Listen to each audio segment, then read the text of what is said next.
You're listening to Rise Above, a Rogers Behavioral Health podcast, where we sit down with Rogers experts who are changing the way the world views mental health and addiction.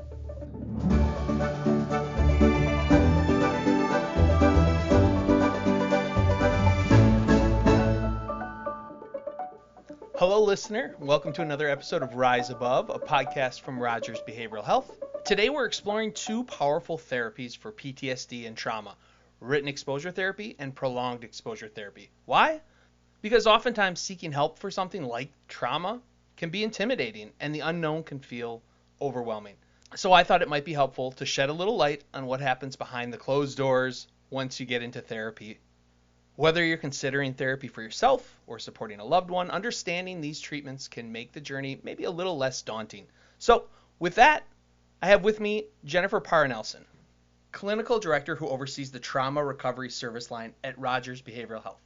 Jennifer, thank you so much for joining me. Thank you for having me. So it's my understanding you oversee a program that you treat a lot of people with PTSD.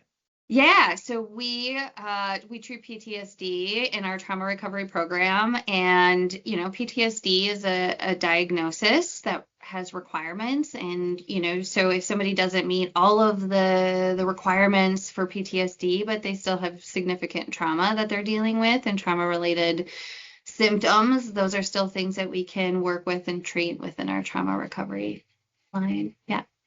So in that program, what type of approaches do you take to help treat people? Yeah, so we actually use two different types of approaches to treat PTSD specifically. One of those is written exposure therapy, which we use in our PHP IOP programs. And then the other one is prolonged exposure, which we use in our residential program. So how does written exposure therapy work? Sounds like you're writing things probably, right? That is a very good guess, and you're absolutely correct. We do write in written exposure therapy.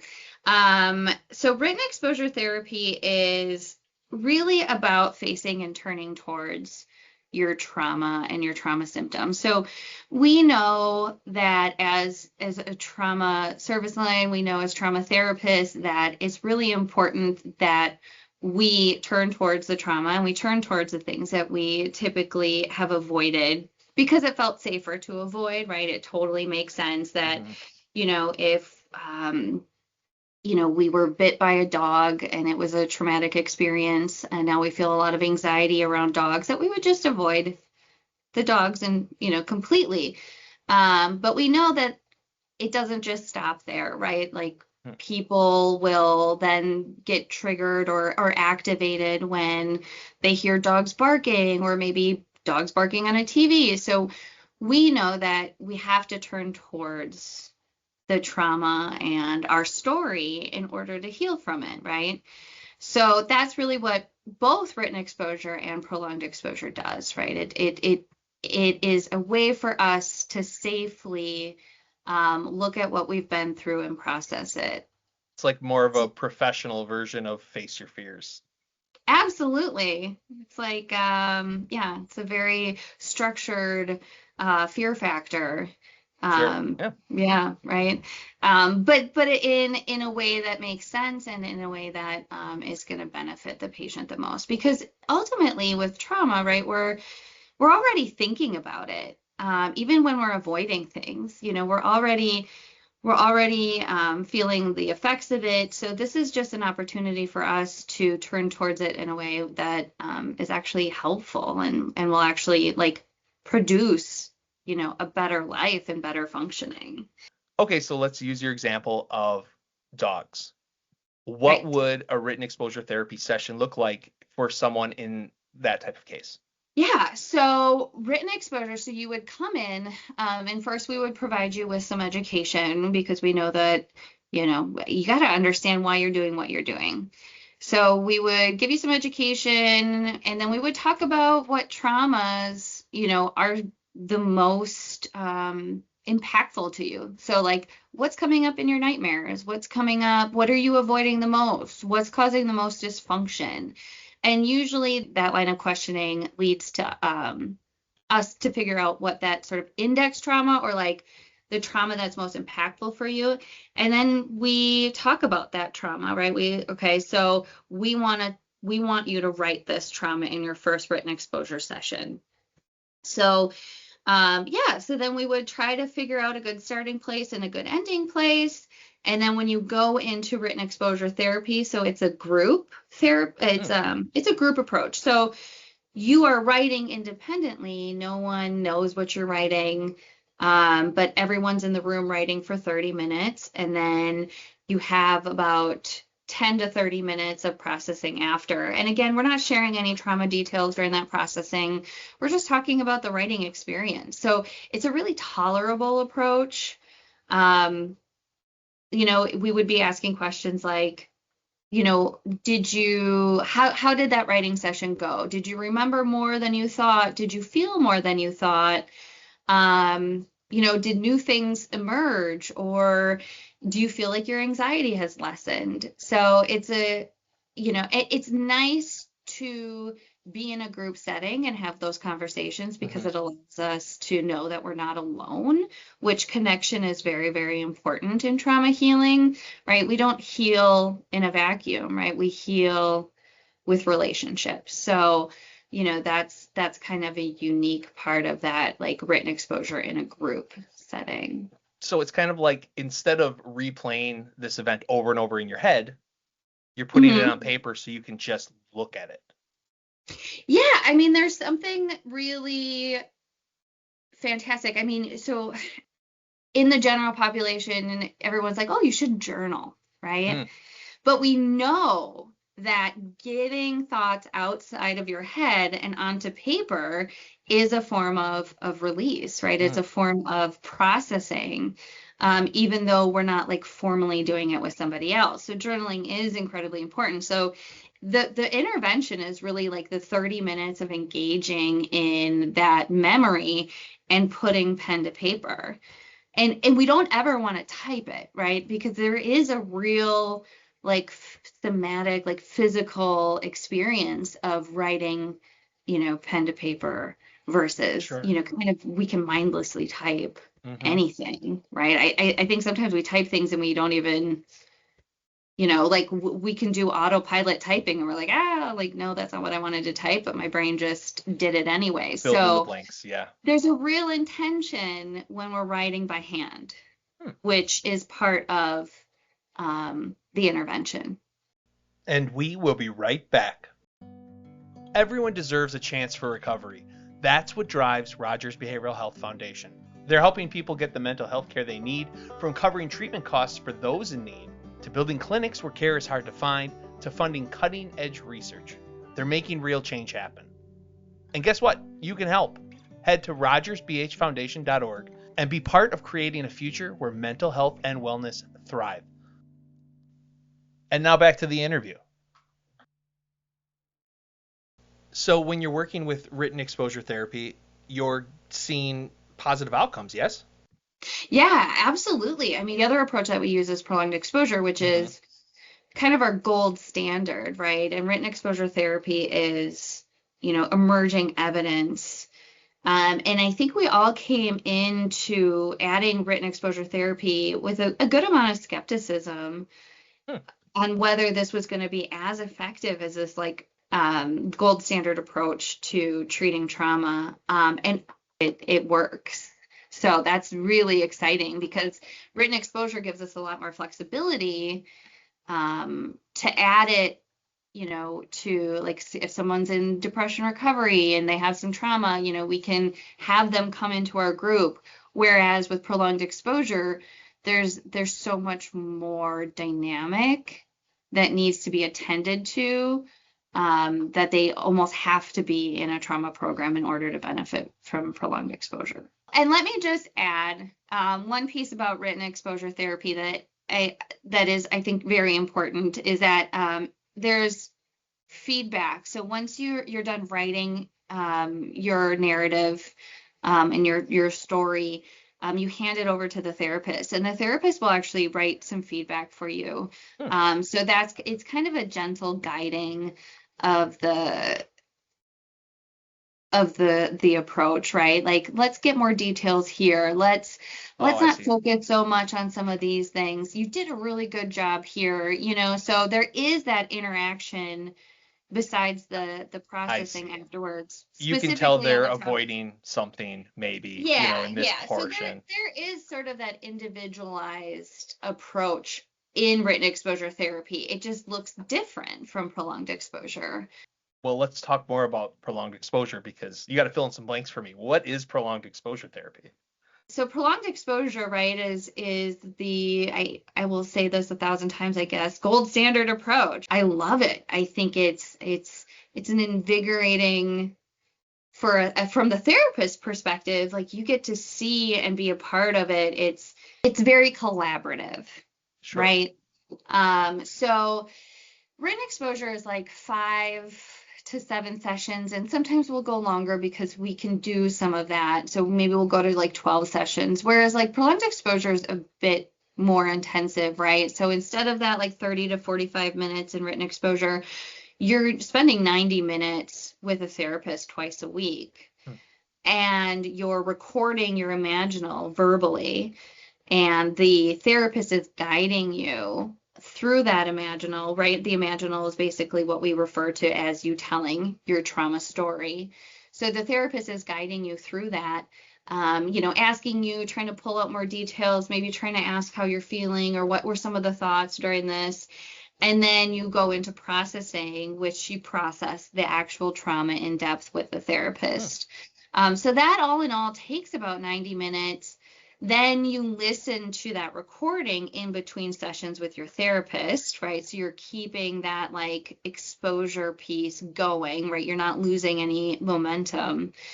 And then you do in vivo exposures, which basically means like all the things that you've avoided, all the things that maybe you have to do or can't do anymore based on the trauma you're turning towards and you're doing. So, for instance, if we go back to the dog example, and you can't even turn the TV on because you're afraid to hear barking on the screen, right? Because that Sure. activates you and it makes you feel unsafe. Maybe we would just look at a picture of a dog, for a couple days, do a couple trials of it. And then we move on to watching a video. And then we would move on to watching a video with sound. Then we would move on to barking, listening to barking. Maybe we would watch, an attack of a dog right on the computer Hmm. screen, just to retrain parts of your brain that previously had thought danger when they experience these types of things to know that they're safe, right? They're just watching it on a computer, and that's the present moment, right? That's the reality of the situation, right? That's why, all of the mindfulness stuff in adjunctive to some of these are so important, right? To remember, like, this is the present moment. And, you and I, Andy, were talking earlier about kind of the secret world we have in our minds that our minds can create. And prolonged exposure, in vivo exposure, written exposure are all areas and opportunities for us to recognize the safety of the present moment, even though our brain, might be thinking unsafe things. We're truly safe, on in the present moment watching a dog bark on the screen, right? And so we're teaching parts of our brain that don't respond to, oh, you're safe, get over it, right? Sure. Yeah. Those parts of the brain, they don't speak English, right? They don't speak language. We have to do it through behavior. We have to do it through experience. So that's what we're doing with prolonged exposure and written exposure. So, what are some of like the difficulties that people would have when doing a written exposure therapy or a prolonged exposure therapy session? They complement each other quite well in that, there's written exposure therapy is much more tolerable. So when we have patients who have a really difficult time, even in residential where we do prolonged exposure, we may start out having people write their trauma, imaginal out because it's just easier for them to do it. It's more tolerable, right? And we never want to push people to places where, they're completely activated and they're anxious and their body's shaking, right? That's not going to we can't build off of that, right? So we're going to start at a pace that feels more tolerable for the patient. And oftentimes written exposure or writing your imaginal is a much tolerable place to start. Mhm. Um, But there's also a lot of people who need that connection more so with someone else, and they might want to recount it verbally, and that's where prolonged exposure, can really be helpful when it's maybe more complex. Maybe they need more guidance, because they don't know what to do. They freeze up, so that's where prolonged exposure can be really helpful. But written exposure is also kind of a catch-all, right? Like, you can do brain exposure with some difficult traumas, but it also works for those who, have a wide variety of things that they need to work on. And we will be right back. Real quick, I wanted to take a moment to talk to you about WISE, the Initiative for Stigma Elimination. It unites people across the nation to support those touched by mental illness and addiction. The compassionate approach champions personal stories and powerful connections, fostering healing by reducing stigma through evidence-based practices. Rogers Behavioral Health supports the work of WISE through their Community Learning and Engagement Department. WISE collaborates with a diverse network of organizations and individuals united in the fight against stigma. You can learn more about WISE, explore their 4 key programs, and connect with them by visiting the website www.eliminatestigma.org. And now back to the interview. So when someone comes into you, they complement each other. So they're using both of these oftentimes, right? So in residential, how do you determine what is working for who? We get to see how they're reacting to it.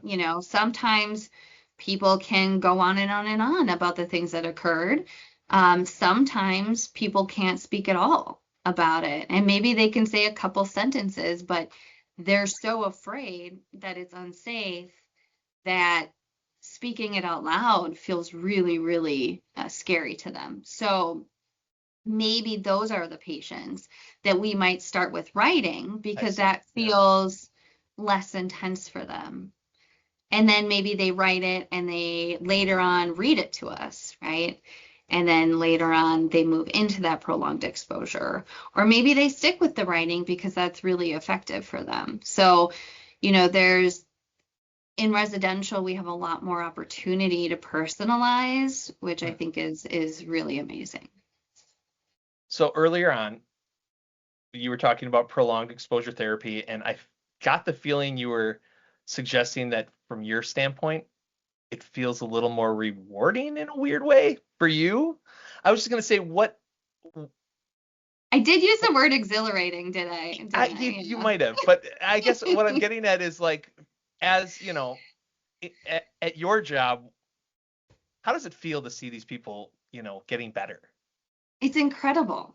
That's why prolonged exposure, it's very scary, especially for new therapists coming in, because you feel like you have to have all the answers.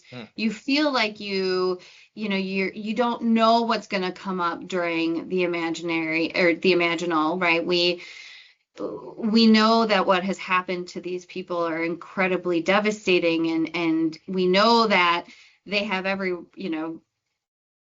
not every right, but but that story that we know can cause some pretty severe reactions. So, I know that a lot of therapists doing PE can get really intimidated by that. But, once you have experienced it enough and you understand, if something does come up, we pivot, we use skills, and, I can sit there with them for a while. We don't have to finish it today.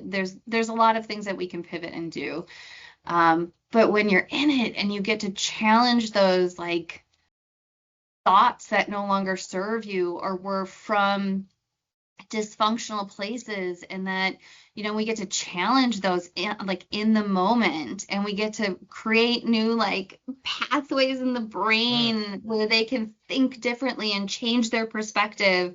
That's what's exhilarating, is watching them become who they really are, and not who the trauma or their perpetrators have told them they were, and to watch them be empowered by, right? Because there's something I think we need to talk about more in the trauma community, and that's that like the resiliency, like the traumatic growth that occurs, right? From these situations. It's horrible and terrible. And yet if we get to the point where the patient is willing enough to do these interventions and to do the work, they can get to a place where they like really understand who they are and they come into their own power, and and we see that with written exposure therapy. We just don't necessarily have that connection along the way, right? As much as we do in prolonged exposure. So, I mean, the growth and the resiliency that occurs is just astounding. And to see it happen live in session, it's incredibly rewarding. Well, I feel like this conversation was incredibly rewarding as well. So. Oh, great. So, Jennifer, thank you so much for joining me today. And Absolutely. I appreciate your time. Yeah, great. Thank you for having me. Well, listener, that wraps up our deep dive into written exposure therapy and prolonged exposure therapy. Hopefully, this episode has taken a little bit of the mystery out of those treatment methods and provided you with some valuable insight into how they can help in the journey of healing. So thank you again for joining us for another episode of Rise Above, a podcast from Rogers Behavioral Health. And be sure to like and subscribe to be notified of new episodes. If you know someone who might benefit from listening to this episode, please pass this along to them. And as always, if you or someone you care about is struggling with a mental health or substance use disorder, visit rogersbh.org for a free mental health screening. Until next time, thanks for listening.